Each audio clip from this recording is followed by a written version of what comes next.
in the world. Good Sunday evening to anyone who is out there right now. I think I'm the only one who has the stream pulled up just to make sure it's running in YouTube. But yeah, wherever you're listening to this, however you're listening, whenever, hello. It's just me and Dave today. It's gonna be a good one. Dave, haven't chatted in a while. I'm excited to see you again.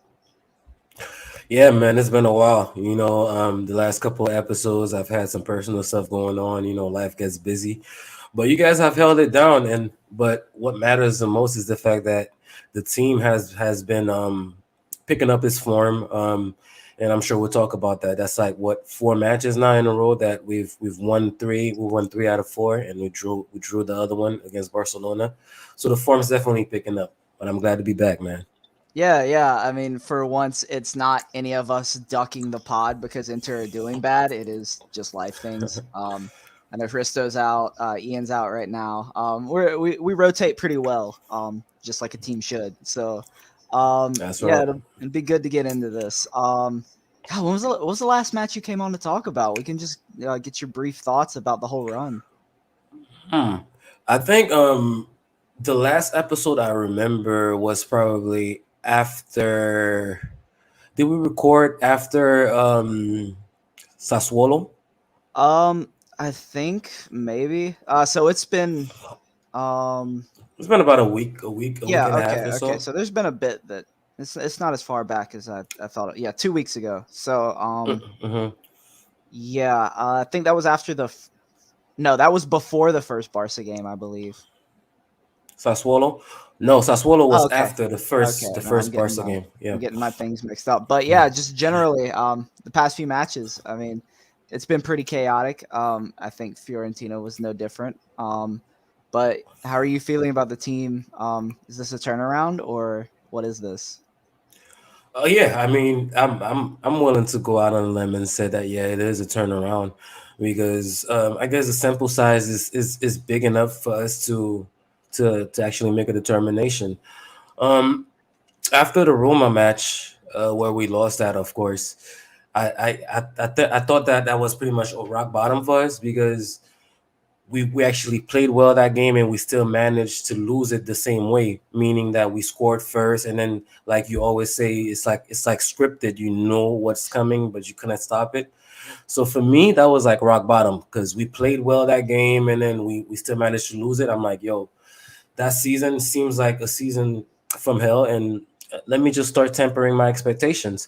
But going from that loss to actually beating Barcelona at home, and then going back to the Camp Nou, had a chance to beat them. We didn't beat them, but we still got the result that we needed, which was the draw. And then in between that in the league, we beat Salernitana, we beat Sassuolo, and then we just beat Fiorentina. Yeah, I'm definitely willing to say that the tide has changed because not only are the results showing it, but you see something different. The team they defend better, although we're still not quite there yet. We're defending a little better. The Vries form is picking up. Skriniar, who was struggling in the beginning of the season, he's starting to look more and more like himself. So yeah, the tide has definitely changed. And I can't talk about the change without talking about Barella. This guy's in the form of his life, him and Lotaro. So yeah, those two guys are definitely the catalyst of that change that we're talking about. So yeah, the tide has definitely changed. What you think? Yeah, I think it's mostly for me because the personnel has finally changed. The personnel changes that we wanted and some that we weren't expecting. Brozovic getting injured, of course. Lukaku still Um, not playing. Um, and somehow they figured out how to make this work. It didn't work very well in the beginning. There are a couple things you could blame for so that, but I what think it's personal starting to figure changes it are out. you talking about? You're talking about like Onana. Who else? Yeah, Onana in for Handanovic. The clear indication that like Francesco Acerbi has a place in this team and is going to be giving legitimate competition to both Stefan De Vrij and Bastoni. So like, Bastoni. Yeah. yeah, to have two guys there, Chalanolu somehow becoming a regista, Mkhitaryan not being a bad regista as well. It's been interesting. DeMarco has been decent. I don't think he was great against Fiorentina. I don't think this was the match for him, but we can get into that. It's pretty bad. But Yeah, everyone seems to be pulling their weight, and the right guys are starting, and the right guys are challenging for spots, and it's raising the Yeah. level of the team as a whole to me. Yeah, I mean, I agree with you, but I have to give you a little pushback on that last statement you said, meaning that those that are supposed to start are starting, because I feel like, well, maybe it's changed since the season started, but I feel like we all expected Gosens to eventually be that guy on the left, and it seems like it's trended in the opposite direction. If anything, it seems like if anything now, Demarco is the guy that Inzaghi feels the most comfortable with, which is something that I have an issue with. We all know what Demarco is. That left foot is magical. Like once he hits one well. His crosses, his shooting, set piece delivery. There's no denying that. But everything else to his game, it lacks, in my opinion. And we always get exposed from time to time, whether he's too tired to track back a winger against the Lazio match, allowing Felipe Anderson to just walks into the box and pretty much score wide open, or he's losing his man, or he's falling asleep. It's always something about DeMarco. I'm not blaming him for the penalty because that was one of those bang bang plays. But to me, I just need Gosens there. Gosens is a better athlete. He's a better defender, and I feel like especially now that Inzaghi's changed the formation a little bit, the tactics a little bit. We're playing more defensive and we're countering more. I feel like that tells me we need Gosens. I'm not sure if I can point it out. It was okay. Yes, it was in the second half yesterday where we had a counter, and I think Barella had the ball. He ended up taking the shot, and it got saved by Teresiano. But when you're looking at that play on the other end, you see Demarco trying to make that run, kind of similar to how Gosens made in the Barcelona match, that third goal that we scored, and Lautaro just kind of slid it across to him. And Demarco just couldn't make it. I just wanted Gosens there. That was actually right before we subbed on Gosens. If we were watching the game, you could see it. It's just my long-winded way of saying, man. Okay, I'm tired of the Demarco experience. I feel like he's peaked. He's played his best football he can play for Inter, in my opinion. He's in the best form of his life. He scored for the national team and all of that, but still, it's still not good enough. I feel like Gosens needs to run a game in the squad, and that's it, man. That's I know. I interesting. know. That's really interesting. Because I mean, Demarco, he's still like 23. I know it's a guy that we've heard the name thrown around since like 2016 or 2017 Yeah, with De Boer. Like, I mean, we've heard this guy forever, but but I mean, he's still young. Do you think this is really his ceiling at this age? Like, you don't think he can get any better?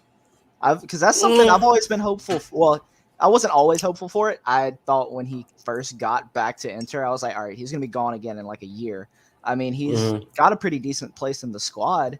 But Oh no, I, don't get me wrong. He's proven me wrong. In the sense that he definitely has a place in the squad. He can be an Inter player, but to me, he's not a starter. And regardless of his age, I feel like you can always continue to develop your game, your intelligence, your positioning, and stuff like that. But there's only so much God-given physical ability that you have, and I feel like he's just too small. He doesn't cover enough ground to be an effective wingback, in my opinion.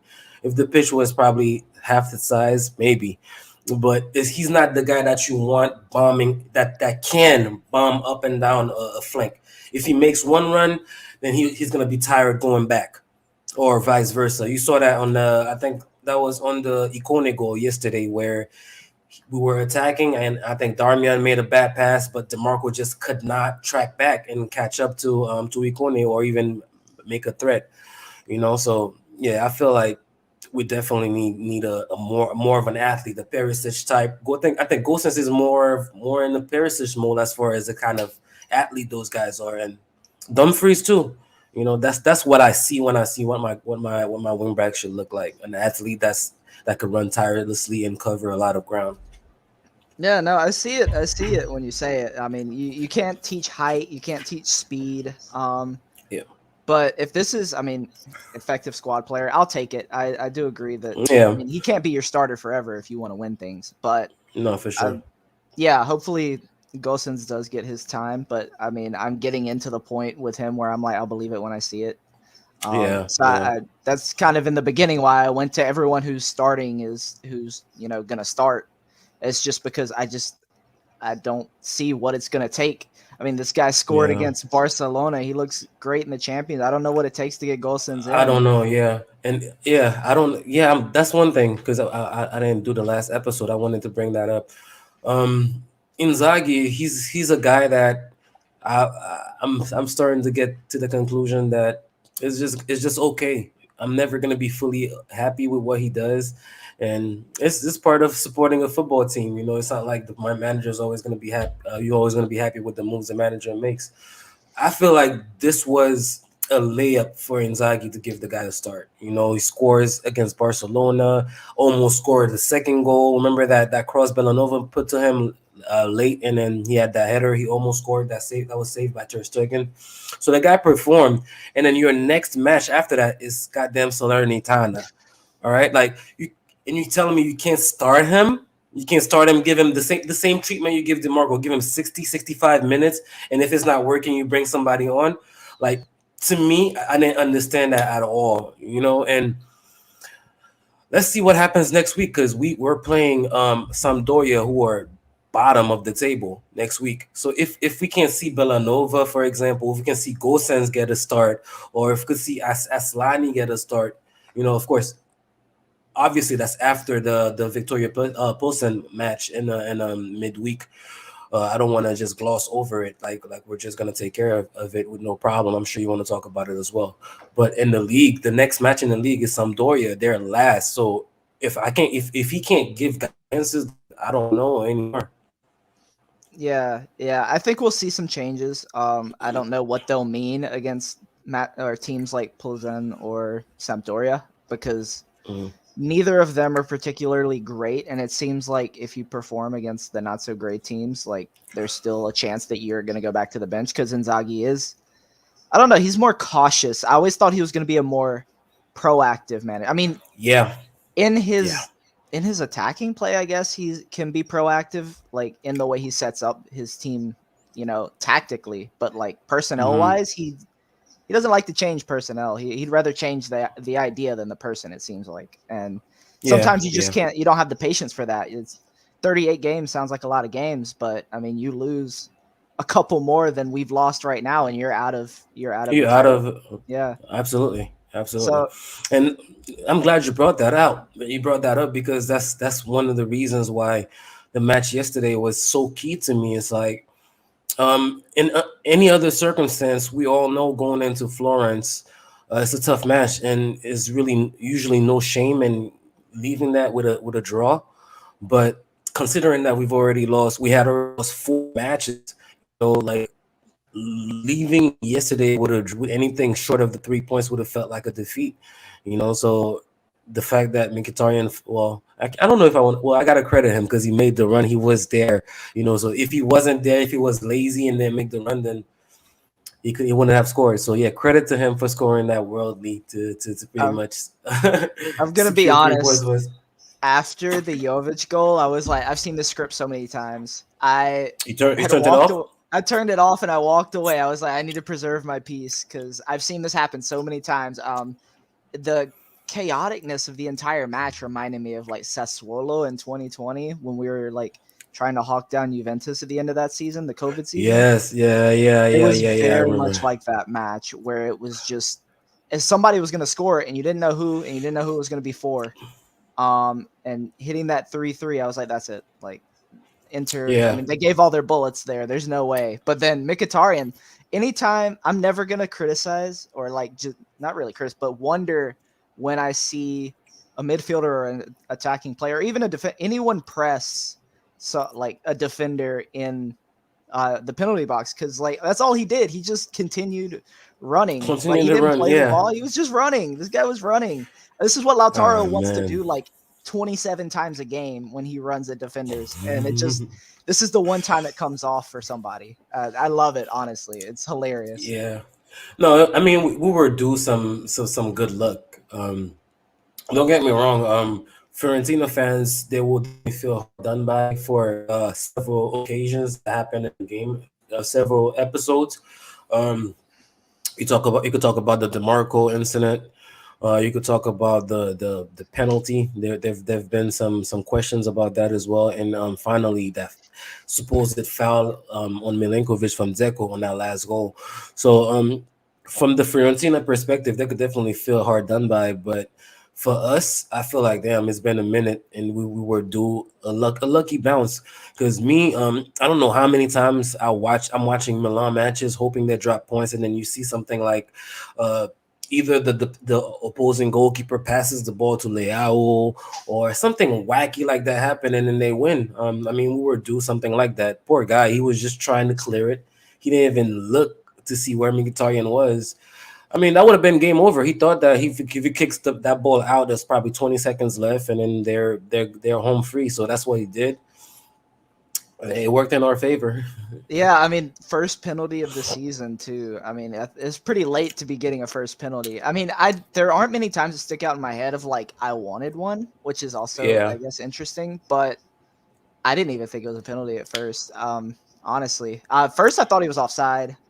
This is just kind of bouncing around the match. Now we're on Lautaro's pin, Hmm. but you know, I thought the Terracciano touch after they decided it was onside. I thought Serie A refs, you never really know what they're gonna say, and so just Yeah. going with the way I felt the match had been officiated, I was like, he's gonna let this go.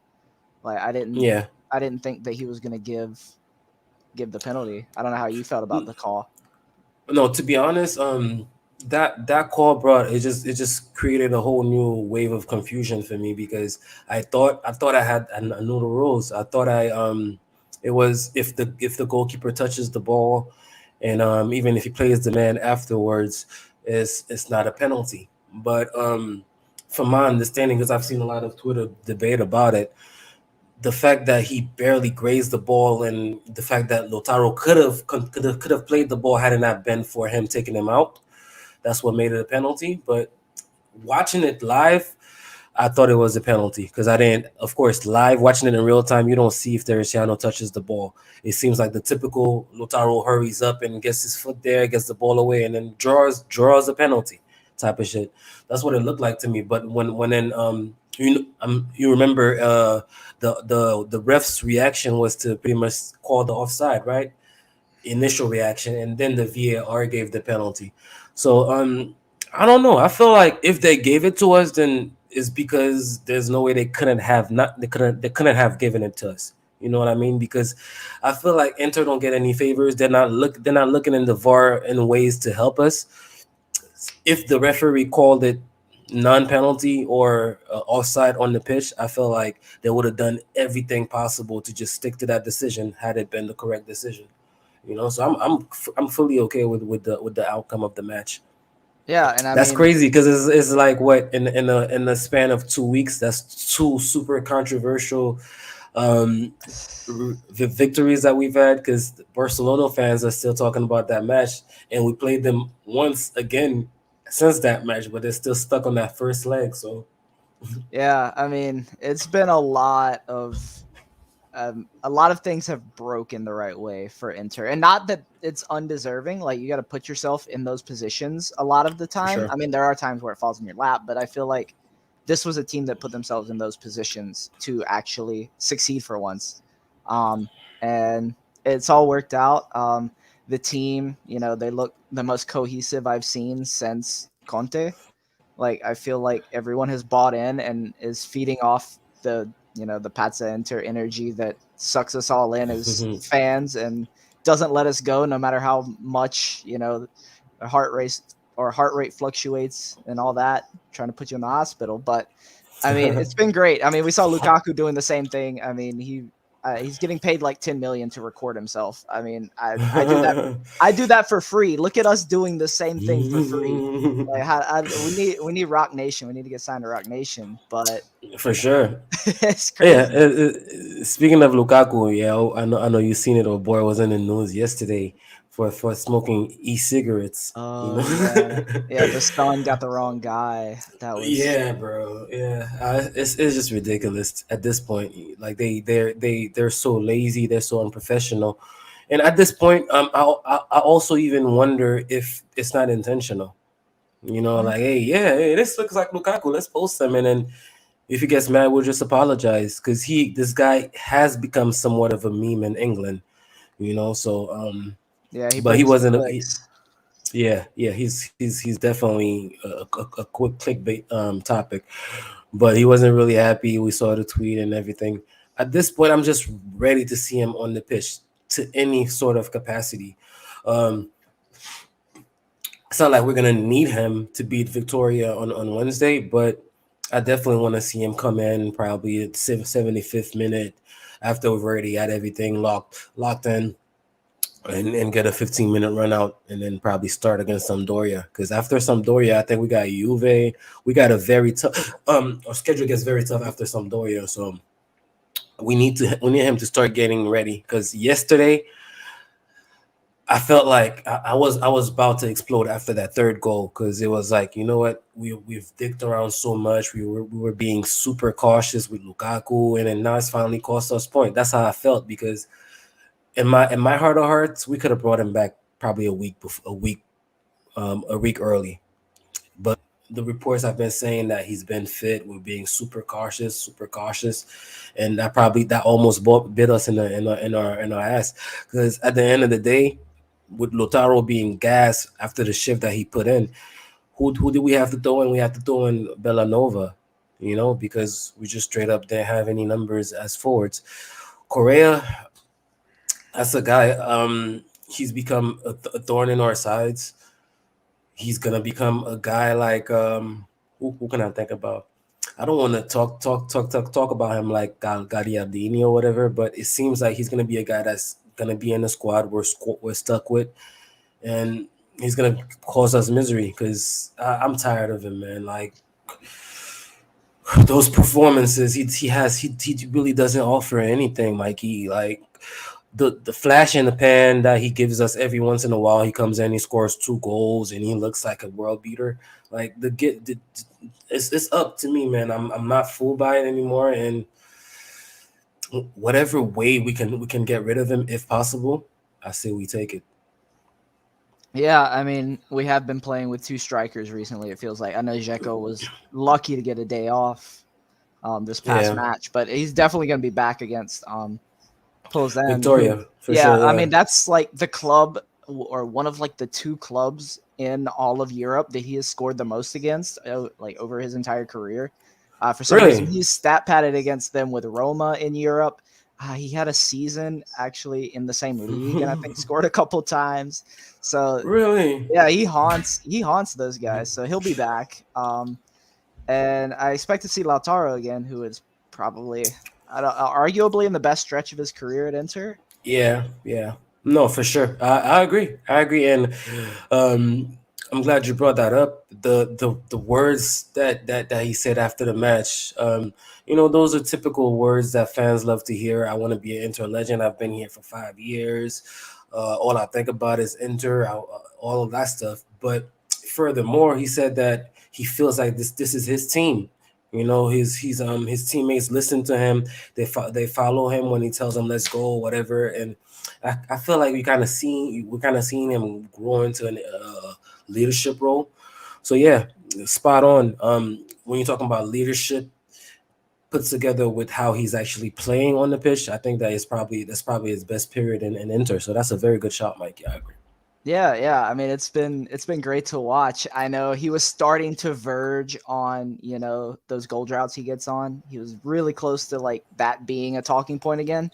But I mean, hey, he's turned it around in like the best way possible. And you talked about the interview that he gave after the match, and the thing that stood out to me, the most thing I really liked was he said who his role model is in football, like who he wants to play like, and it was Falcao. Radamel Falcao.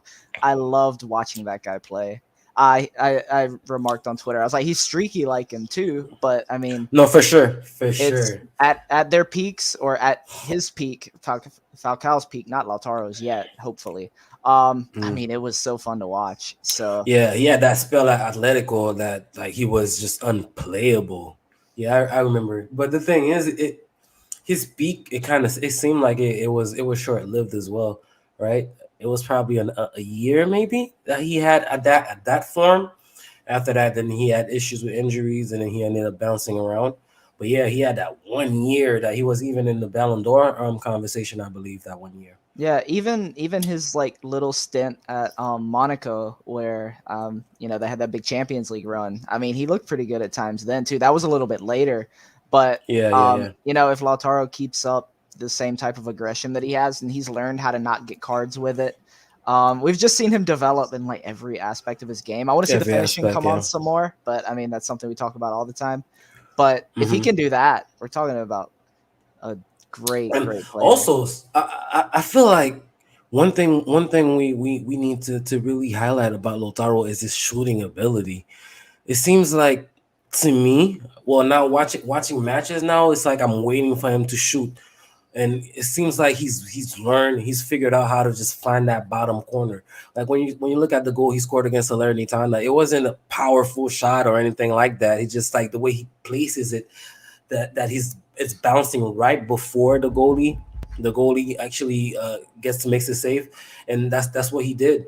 And that goal yesterday against Fiorentina, that was left footed, same thing, bottom corner.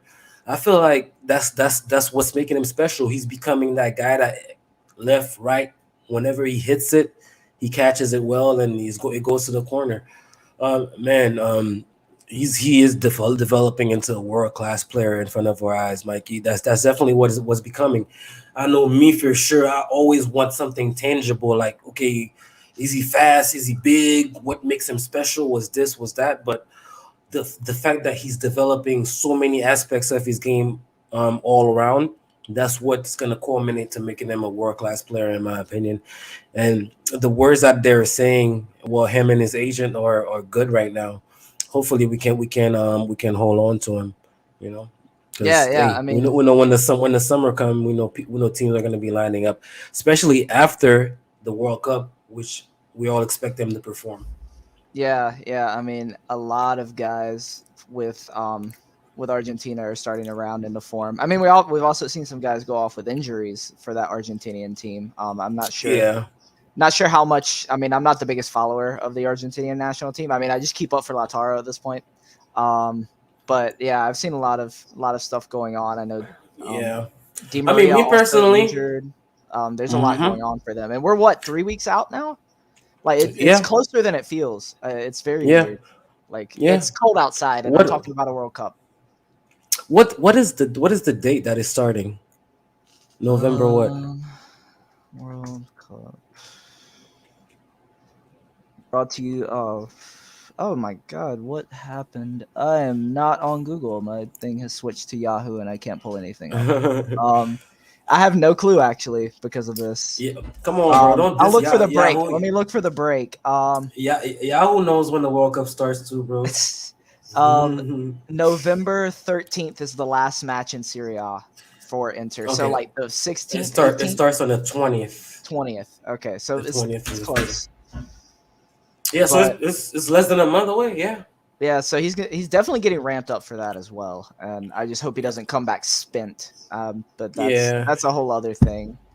I do find that curious because it's like it seems like it's two different ways that it's going with those Argentinian players. You do see the Lautaro that's like that guy is really running himself into the ground for us. To think that stretch where Lukaku was injured, where he had that Barcelona match that he wasn't even supposed to play in, remember? And he Yeah, ended up playing like the whole 90 minutes, and then the following 90 minutes, and the following 90 minutes. The guy is really putting himself at risk, in my opinion, of picking up just a little muscle injury just from not resting. And then you look on the other side, you see Dybala. He had a match where he could have played for Roma, and he pretty much he checked himself out because he felt discomfort. Same thing for Di Maria. Paredes now is sitting. Who else? Nico Gonzalez in the match yesterday. It's I don't know. To me, I don't know if it's a coincidence that those guys are picking up all those little muscle twinges, or if it's just I'm prioritizing that World Cup because it's my chance to actually win it with Lionel Messi. That's what I feel. I feel like some guys are making a conscious effort to just prioritize their NT over their clubs, and that makes me respect Lotaro even more because we cannot question the guy's commitment to the team this season. So kudos to him. Yeah. It's really interesting because I mean Messi's in some great form, but you mentioned all these guys that are. Well, I mean Dybala's actually injured. He's gonna miss the World Cup. Yeah, I think Dybala's actually out. Yeah. Yeah, but there were a couple of matches before where he did check himself out. But even Hmm. against Inter, he did that. Maybe it would have been better for him not to Yes, come back. But exactly. I mean, yeah, you're right. Because I remember against Inter, he did play those 60 minutes, and then they subbed him off. And then that last match, he's just scored a penalty, and then he got injured taking the penalty. yeah, Yeah, it's yeah. But with Dybala, we know that history is familiar of having little muscle injuries. But it seems like the other guys they either trying to avoid what happened to Dybala or not. Because Di Maria, since he arrived at Juve, we've been hearing all types of stuff like, oh, he's not ready, he's ready, he's injured. It seems something's fishy there. It seems like those guys are just really gearing up for the World Cup, and then after that, they don't care. yeah. It'll be interesting to see because we'll have to see if it paid off if some of these guys are actually injured. Yeah, we'll have to see. But I want to get in to the guy that's behind your shoulder right now, Nicola Barella. A great Hmm. game, another great game against Fiorentina. That was a Yeah, bizarre goal that he scored, but I mean, he's also a guy that's on a run of good form after I think a lot of us have ridden him for a while. yeah. Oh no, I feel like he's finally living up to the billing. You know, after Lukaku left, we were left with Barella, Lautaro, and Bastoni as to me or three best players or players that have to develop, that have to play at a world class level for us to go anywhere as far as our goals go. Last season it was inconsistent for all three of them. If we want to be honest, Lautaro had his struggles, Barella had his struggles, and Bastoni. This season, it seems like two of them, at least, Barella and Lautaro, early on, they've taken that onus and they've taken that responsibility that they want to perform day in and day out. Uh, for Barella to already have 4 goals and 4 assists at this point after 11 matches, that's super impressive to me. And I'm seeing an aspect of his game that we wanted to happen. Where like that goal yesterday that he scored, I don't think he scores that last year or the year before because he got the ball. It was a little stuck under his feet a little bit, and then he had the worth or the presence of a mind enough to just put that outside of the boot in and just place it. Lautaro is usually that. I mean, not Lautaro. Barella is usually that all action guy, goes too fast or too active, and he lacks the lucidity at times. That's what I've been seeing from him this season, and I'm super proud of it, man. I'm happy that he's becoming that midfielder that we all want him to be. And we talked about Lautaro as well, so I think that's the same thing. They're both taking that jump into the next level. I'm waiting for Bastoni to do the same. He has been more or less disappointing for me for Bastoni this season. But yeah, good shout. Barella is definitely playing probably his best football for, well, I don't know if I want to say the best football for Inter because he was very good under Conte, but I think he probably is playing his best football for Inter. Because he's playing with freedom. He's making decisions as opposed to just thriving within the system. What do Didn't you he think? didn't he score an outside of the boot goal in like that weird Europa League playoff? It was like against Leverkusen, I think. Mm. I think he scored with the outside of his boot then, and it was kind of a low shot, which is interesting. So that's like the second time I think Yeah, I remember him doing this. I I'm mean, remembering it now. Yeah. yeah, this one was a bit tougher though. I mean, like close range. I think Barella in the past would have either taken too heavy of a touch or would have just like lasered it right into the goalkeeper's Trying to blast face. it. Yeah, it would Mm-hmm. have taken the guy's head off. Um, but yeah, I mean, what can we say about this guy? That the goals are coming, the assists are coming. He looks like he's finally like not just mad at everything. He's kind of like whatever it took. I don't know if he's seeing a therapist, if he's just channeling his energy a little differently, or Yeah, I mean, today you got all the good Barella takes. That's another good observation. I'm glad you mentioned it. I like usually he's like Brozo 2.0 with the body language, like with yeah, you know, all of that. He's always upset, but it seems like he's calmed down a lot. I even saw him tell the referee he was right yesterday. I'm like, I don't think that's he's ever not done that in his Barella. life. Never is like it's like okay, you know, he agreed with the referee.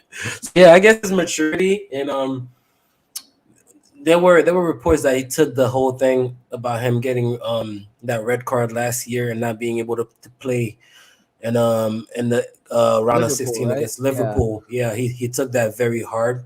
They say so. Maybe he worked on that craziness. You know. So yeah, good shout.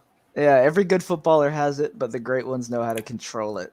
Control it. Yeah. So to move on, I think we gotta get a little bit of this Champions League talk in because, I mean, right on the cusp this early, this isn't usual. Where it's usually coming down to the last match day. Last Um, match, right? yeah, and all you got to do is not lose. That could be a curse though. I'm confident though. I'm not worried about this match. They're Hmm. saying Bayern have nothing to play for, but equally Plzeňa have nothing to play for because they still have 0 points. Their goal difference is like negative a billion. Um, Yeah. so I mean they got 2 goals against Bayern away, which is kind of interesting, but that game was already dead. But Yeah. I'm still not worried. I No. think whatever team goes out there is gonna get the job done. I don't know what you think. Yeah, I'm with you on that. Of course, you never want to be disrespectful to your opponent or whatever. Like you're gonna walk all over them, but I feel like objectively, this is a team that we should beat quite handily. We beat them at home at their home easily 2-0 when we were in the worst form of our season. We started the season so badly in the league. We were shit in the bed and we barely got out of third or fourth gear to beat them. And we're just pretty much a cruise control type of victory, in my opinion. Um, our form is definitely better going into this match, and we're playing at home. It's gonna be sold out. It's gonna be a match that if we win, we can automatically qualify for the round of 16. So with all those factors, I feel like the team's gonna be super motivated, super pumped up, and I expect it to be wrapped up before halftime, Mikey. I know supporting Pazza Inter, you should never say stuff like that. You should never expect, but yeah, I expect this to be wrapped up by halftime. We're deciding who we want to sub in because objectively they're just a bad team. You know, I've seen the matches, and that match against Bayern, it was four. I think it was 4-0 by halftime, and then they ended up scoring two in the second half. So yeah, that was wrapped up by halftime as well. Yeah, I say that to say this. We're gonna handle the business, and I think Bayern are gonna handle business as well because they don't like Barcelona. They're not gonna give them a easy match by any stretch of the imagination. And mind you, finally, Bayern or not, they haven't fully won the group yet. So if they want to fuck around and let Barcelona beat them, and then we beat Victoria, that last match, we can pretty much finish first if we somehow beat them. So keeping that in mind, they know they haven't fully locked in that first spot yet. So hopefully they just want to beat Barcelona and then secure that and then rest their players for that last match, and hopefully we can do the same. Yeah, I mean, if you look at the way that this table's set up, it can go that way. It's still Inter can win. I don't think No, Inter's winning the group. I don't really even care. I don't want that right now. I just want to get to the next round and see what happens. yeah, But it would be great. I'm still not gonna worry I'm too not. much. I'm We're not gonna say early. I don't care. we're an early starting team. Like this team comes out of the gates really strong. So like kind of what you were saying, get it done by halftime. I think you can put 3 or 4 up in the first half if you could. Do I expect that? No, but I expect at least 1 or 2, and then Yeah, starting yeah, to see the finish line. yeah. No, I don't know. I hope I don't end up looking like an idiot, but just from what I've seen, bro, I'm not worried about that team at all. I feel like, but we know like this was a Cinderella story that they made it there, and it's probably the first time in their history and all that stuff. Kind of like Sheriff last year. So yeah, I feel like at the end of the day, like the class, we're a class above, and they're not gonna be able to do anything with that. They haven't gotten close to any of the teams this group. The Bayern beat them handily both matches. Barcelona, I think, beat them 5-1 or something like Yeah, that. something So like that. Yeah, for yeah. me, I forgot where I was going with that. Jesus Christ. But yeah, let me see if I can figure out what. Because I had a good point. I had like a galaxy brain point about to come up. Oh yeah. One interesting thing I saw this past week with Mm, Plzen involved was they got eliminated in the Czech Cup, whatever they call their domestic cup, eliminated mm. by a 4th tier Czech side. So that could be motivation. I wouldn't be surprised. That would be a Come very on, interesting bro. story. Come No, on, bro. imagine the troll football. Imagine the troll I thought you were football. gonna go the other direction with that. Like, instead of saying that could be motivation, I thought you were gonna say that could be that's indication of their level. Yeah, Like if that's how I take it as. Like, yo, if you're losing to a 4th tier squad, regardless of if you did rotations or not, like you got no business giving us issues in a must-win match. It's not. Don't get me wrong. Like, if it's a match that you just go into it like you're gonna beat them or whatever, you let them catch you by surprise, then that can happen. But this is something that I'm sure Inzaghi's building up in the players' head as a final, whatever. It's a must-win match. We don't want to have to go beat Bayern in Germany, so they're not gonna catch us slipping. We'd be fully prepared and fully motivated to take care of it. yeah. I just imagine the troll football tweet where it's like 2 weeks ago, Victoria Plzen lost to 4th tier, whatever that team is. This week they beat Inter at San Siro 3-0 or some bullshit. But nah, it's not gonna happen. We're not gonna speak that into existence. I'll knock on some wood. But yeah, I think that's pretty much it. I mean, do we want to go all the way out to Sampdoria, who's the worst team in the league at the moment? I think that should Nah, be enough. That should be a pretty easily handled match. And if you need to go to Bayern, that's the best thing to have before. for sure, 100%. Well, I guess that's it then. I know you've got your Giants going in the NFL in about 10 minutes. I said I'd have you out Yes, 10 sir. minutes before. So we'll go enjoy an NFL Sunday. Yes, Everyone, sir. yeah, everyone out there, thanks for the comments. We had a couple Future Hendrix, Mattia, ASAP. Yeah, appreciate you out here. Little early for us. We probably surprised some people coming up on their notifications, but if you want to stay in the loop, make sure you hit the little bell button, whatever that is. I'm gonna do Ian's spiel. Follow us everywhere. You can rate podcasts on Spotify now, so give us a 5-star on Spotify if you're using Spotify. That's a new thing. And yeah, thanks as always. Thanks, Dave. And we'll see everyone in the next one. Peace, guys. Lay us out.